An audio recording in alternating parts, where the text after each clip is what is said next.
Eto, palubog na yung araw guys, no? Good Sunday afternoon sa lahat. So mag-share lang tayo dito sa ating solar setup.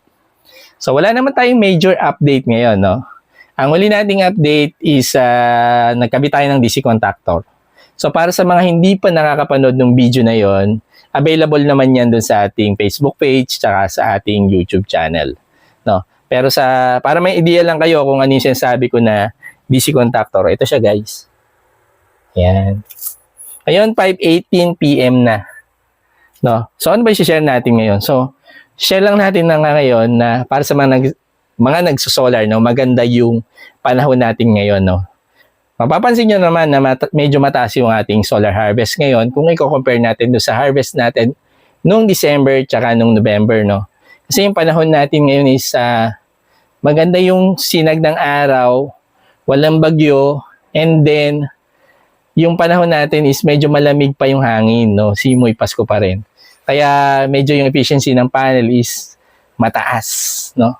So ngayon, dahil nga doon, 3 araw na akong nakaka-full charge ng ating battery. So ang setup ko is 24 volts, 280 ampere hour. So ang ginawa ko dyan, dalawang 12 volts na 280 ampere hour, pinag-series natin. Kaya nakabuo tayo ng 24 volts, 280 ampere hour.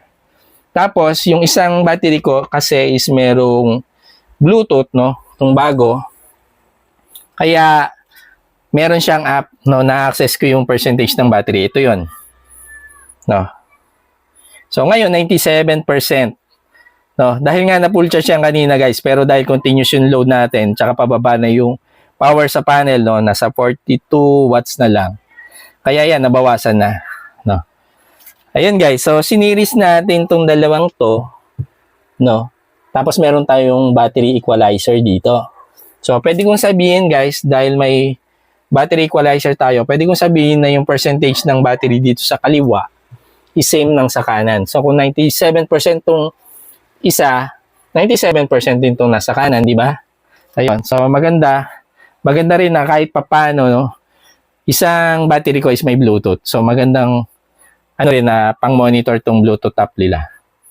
Ayun guys, and ano pa ba? So, kung may magtatanong dyan kung ano yung spec ng panel natin, ang panel na ginagamit ko dito sa setup na to is dalawang 610 watts na JA Solar brand, no, na panel. So, ayun, no? Kayang-kaya niyang punuin to. Itong dalawang 12 volts na 280 ampere hour. No? Para lang may idea kayo, yung mga sisimula pa lang, gusto nyo maghanap ng idea or mag-consult, no, kung gaano kalaking panel yung kailangan nyo. So kung bibili kayo ng isang 12 volts, 280 ampere hour, no, okay na dun siguro yung isang panel na 610 watts or 600 watts. So, mapu-full charge na yon. Pag tirigang araw, guys, no? So, pwede naman tayo mag-oversize just in case, no? Kung gusto nyo talagang kahit rainy days, no? Medyo maganda yung level ng battery, mag-oversize kayo ng panel.